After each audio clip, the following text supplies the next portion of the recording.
ثم إنكم أيها الضالون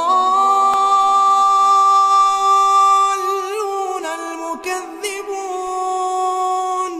لآكلون من شجر من زقوم فمالئون منها البطون فشاربون عليه من الحميم فشاربون شرب الهيم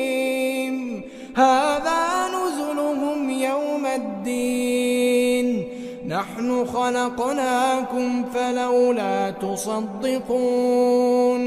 أفرأيتم ما تمنون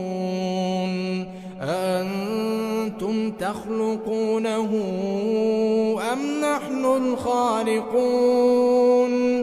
نحن قدرنا بينكم الموت وما نحن بمسبوقين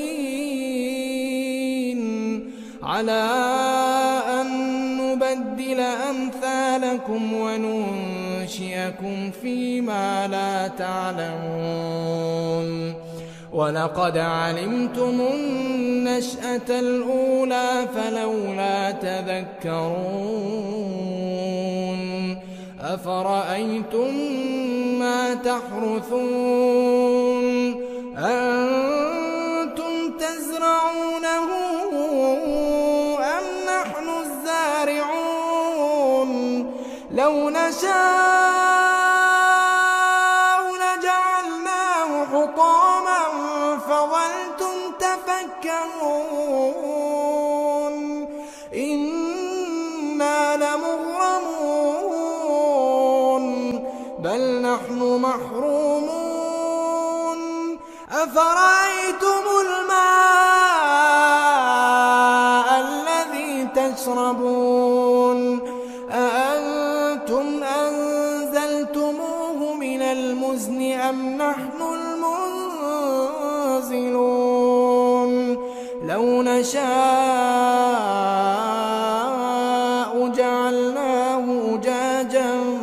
فلولا تشكرون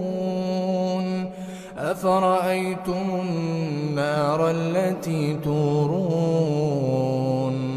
أأنتم أنشأتم شجرتها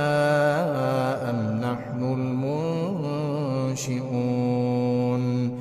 نحن جعلناها تذكرة ومتاعا للمقوين فسبح باسم ربك العظيم فلا أقسم بمواقع النجوم وإنه لقسم لو تعلمون